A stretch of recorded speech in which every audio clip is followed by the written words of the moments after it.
E agora chegou o momento da gente tirar suas dúvidas. Você tem uma dor, de repente, assim, que não passa? Você fala assim, gente, não é possível, faz muito tempo, então chega mais. A dor crônica é considerada um problema de saúde público mundial. Segundo a Organização Mundial da Saúde, 30% da população sofre com dores crônicas.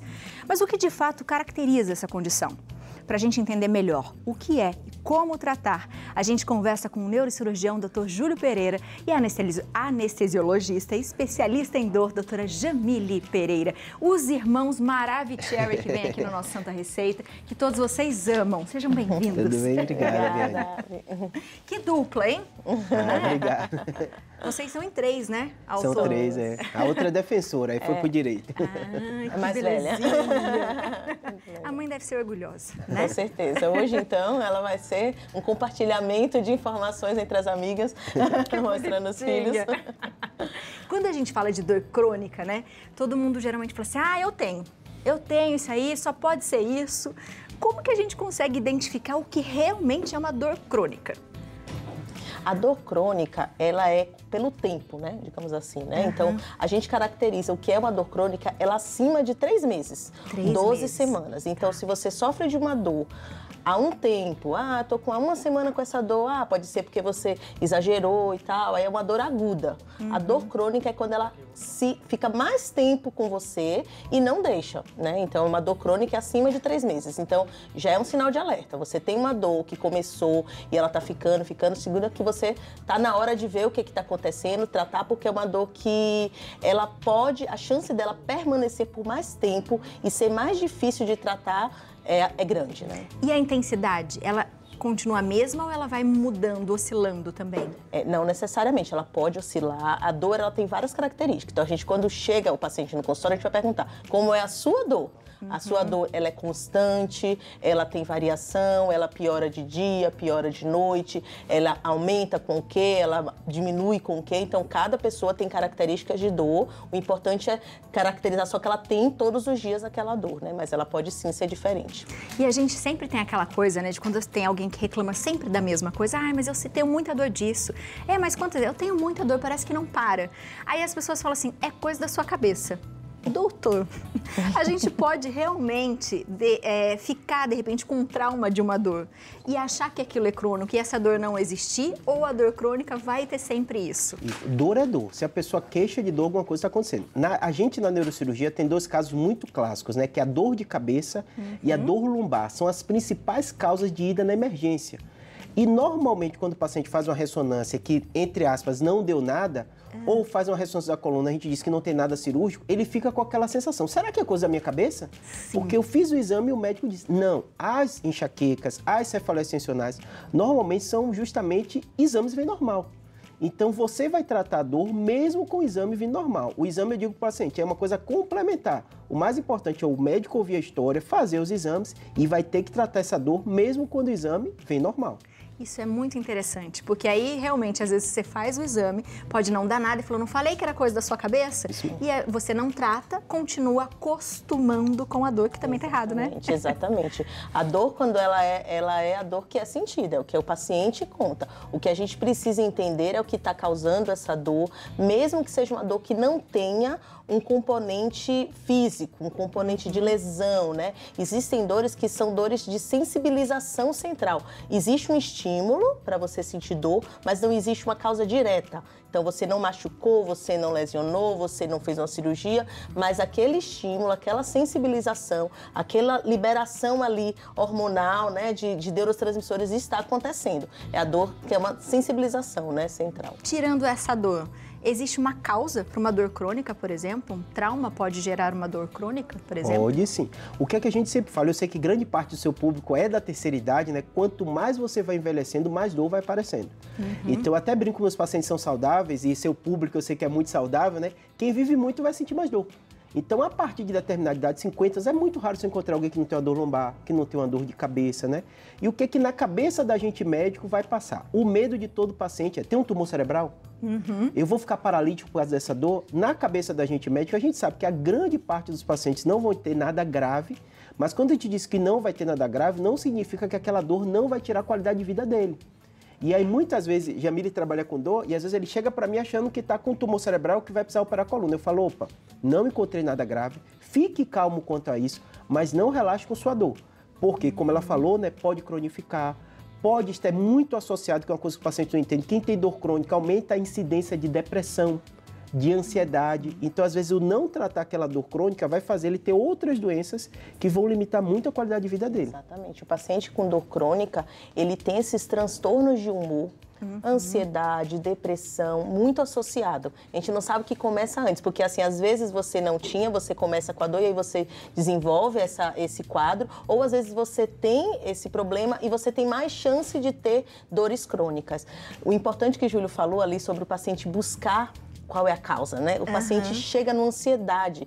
E aí parece até quando você fala assim, não encontrei nada assim no seu exame, ele tá numa uma tristeza que dá, né? Exato, como quem mas disse como, assim. né? Exato, porque você fica frustrado, você se acha, será que eu tô louca, né? Então, esse processo de aceitar também é muito importante. A gente trabalha muito no consultório. O paciente aceitar que aquela causa orgânica, você não ter uma causa orgânica ali, um exame, uma hérnia, algo que você justificasse um tumor, você não ter, não significa que você não está sentindo dor, não significa que você não precisa tratar. Pelo contrário, nós estamos aí com o corpo mostrando que você também precisa de tratamento. Então, aquele slogan que a gente usa, a sua dor tem tratamento, pode não ser o tratamento que você queira. Uma cirurgia, né? Algo assim como se fosse, né, um remédio que eu tome e já fique melhor, nem sempre é fácil. E na maioria das vezes, a dor crônica não é fácil e simples de tratar. Boa. Antes da gente falar dos tratamentos, eu queria perguntar sobre a fibromialgia. Ela é uma dor crônica? E como a gente descobre que tem? A fibromialgia é uma dor crônica. É uma dor crônica que tem características peculiares. Em geral, os exames vêm normal. São pacientes mulheres da meia idade, então entre 40 e 60 anos, às vezes começa um pouquinho mais cedo. O grupo feminino é o mais comum, é mais prevalente. É uma doença de dor generalizada. Então, raramente ela fala, tô com a dor aqui. Não, ela fala, doutora, dói tudo. É uma dor de tratamento multiprofissional, então não é só medicamento, a gente precisa de acompanhamento, precisa de estimular a atividade física, alimentação. Então é uma dor muito comum e é um diagnóstico, digamos assim, que a gente precisa tirar as outras opções, né? A gente fala que é um diagnóstico de exclusão, né? Então a gente vai investigar outras coisas, geralmente gera aquela frustração, nossa, como não tem nada, como meu exame... Mas é sim uma doença que está muito prevalente e que precisa sim ser valorizada, né? Assim, e ser tratada, né, corretamente. Quando a gente fala de dor, né, a gente pensa muito no nosso lado emocional. O nosso cérebro contribui para que a gente melhore ou piore, doutor? Contribui muito. Isso é uma coisa interessante, porque o que acontece? Historicamente, a gente sempre desvalorizou isso. Então, tinha até termos que o próprio médico dizia, histeria, é coisa de mulher, né? Com o tempo, nossa ciência evoluiu muito. Então, hoje a gente tem ressonância funcional. Então, com o cérebro em atividade, a gente consegue fazer, isso é muito usado em pesquisa porque são exames muito caros, e ver que o cérebro da pessoa com dor crônica está diferente. Então, por mais que a gente está falando do exame normal, do exame que a gente faz na nossa rotina, mas em campo de pesquisa, a ressonância funcional, que é um tipo de ressonância que é específica, mostra todas essas modificações no paciente que está com dor. Então, você pega um paciente que está dizendo que está com dor, outro que está com dor. Para mim, neurocirurgião, não encontrei tumor, não encontrei nada demais, é diferente.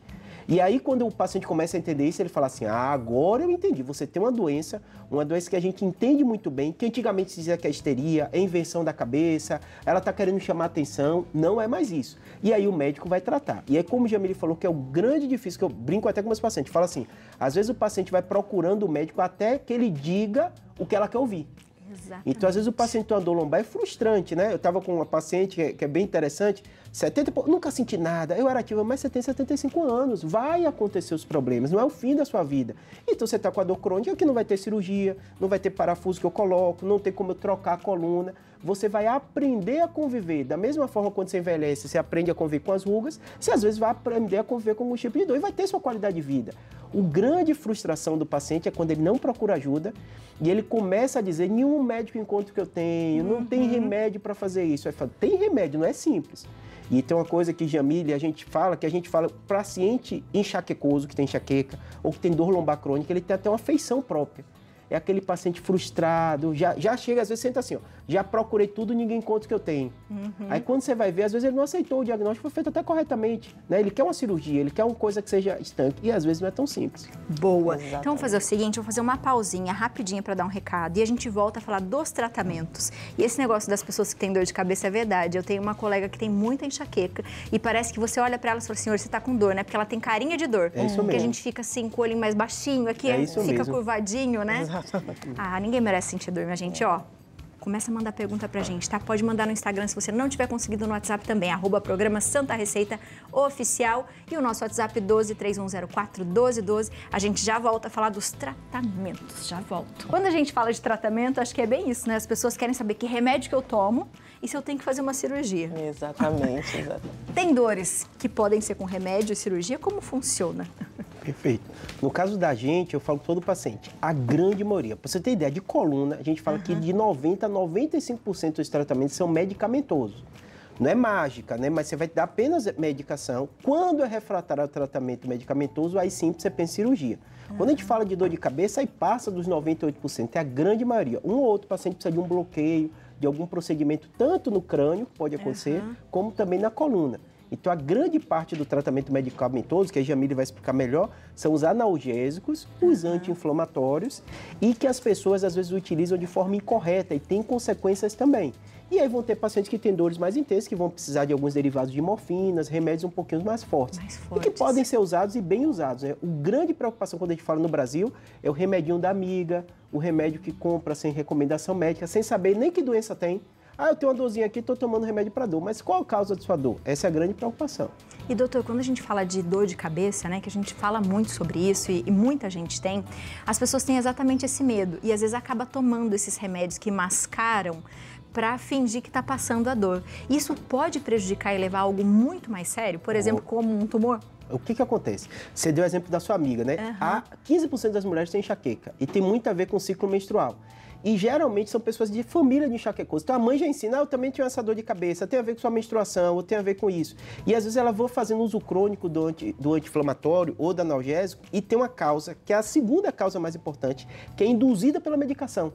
A pessoa começa a criar uma dor causada de tanto tomar remédio. O corpo dela precisa daquele remédio. Então, ó, para você ter ideia da relevância. Consequências maiores, tumor, essas coisas não, mas pode dar problema no fígado, pra você ter ideia. Uma das principais causas de transplante hepático é o uso indevido do paracetamol, um remédio tão simples. Nossa. A pessoa começa a usar, aumenta a dose, né, não sente nada, e o fígado da gente tem uma reserva muito boa, então às vezes só vai dar problema, e problema renal também. Uma das principais causas de insuficiência renal é o uso do anti-inflamatório, de forma crônica. E úlceras, né? Úlceras gástricas também. Exatamente. Uau! Conta aí. Léo tem uma pergunta. Sobre a questão do alimento, né? Por exemplo, se você consome...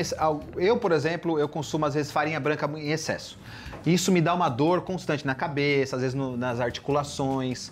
O café também, às vezes quando as pessoas não tomam café, elas sentem algum tipo de dor, uma dor na cabeça. A gente pode chamar isso também de uma dor crônica ou isso é um outro tipo de dor?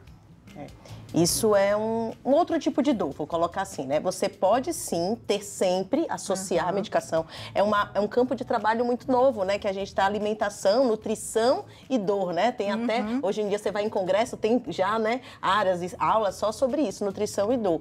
E realmente a gente percebe que algumas pessoas têm sensibilidade diferente, conseguem associar a enxaqueca, que é algo que já é muito estabelecido, pessoas com vinho, queijo, chocolates, né? E aí também temos algumas intolerâncias, né? Que as pessoas sentem dor, mas são dores associadas. É algo que você tem, né? E aí você sempre vai ter se tomar. Ela não pode ser considerada, ela pode ser considerada crônica se você faz abuso incorreto, se você toma, se você não identificou, né? Mas quando a gente sabe e fala, vou exagerar, vou fazer um pouquinho e aí ajusta, a gente pode só considerar que são dores induzidas por algum alimento, são gatilhos, exatamente, gatilhos, né? Além da que o doutor falou assim, caso cirúrgico, gente, é só no último caso. A maioria você vai resolver de outra forma. Mas a gente sabe que resolve tudo de uma forma multidisciplinar, porque a gente falou ali de emoção. Exatamente. O que mais a gente pode fazer para auxiliar nisso? Exatamente. Então, primeiramente, a pessoa tem que aceitar. Aceitar que o tratamento também depende de você. Eu sempre falo aqui, eu não tenho todo o conhecimento aqui para poder fazer a sua mudança, porque a mudança vem de você. A gente vai trabalhar em conjunto, não só comigo, né? Então, primeiro o paciente aceitar isso, que a sua mudança também vai ser capaz de melhorar esse tratamento. Então, a gente vai falar aquelas coisas que a gente sempre comenta. Uma alimentação balanceada, às vezes uma perda de peso, ela pode auxiliar na sua dor, né? Então, a gente vai falar, estamos falando aqui de dores mais comuns, né? As dores das artroses, das osteoartrite, né? As dores lombares, né? As de coluna, tudo isso geralmente associando uma perda de peso ajuda. O controle, atividade física, né? A atividade física é outra que é muito boa, uma associação muito boa com pacientes com dores crônicas. E isso eu falo em quase todas as dores crônicas, você associar, estimular.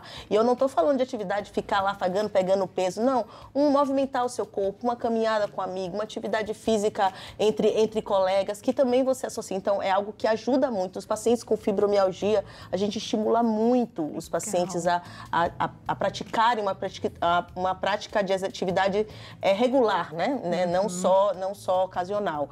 Um sono de qualidade. Um sono de qualidade é algo tão difícil hoje na população, principalmente nos grandes centros, né? Em São Paulo, Rio de Janeiro, as capitais. Esse sono aí de qualidade é algo que a gente luta muito. Então, a gente pode trabalhar junto para dar para o paciente, dar mecanismos, ajudar nisso, nesse sono de qualidade. Acho que essas 3 coisas que parecem fáceis, né? Mas não que são. Não são tratamentos nem de medicamento, nem de cirurgia, mas que são tão difíceis na prática, né? Com certeza. Tem perguntinha de WhatsApp para vocês, vamos lá. Temos perguntinha de WhatsApp. Tereza Souza, boa tarde.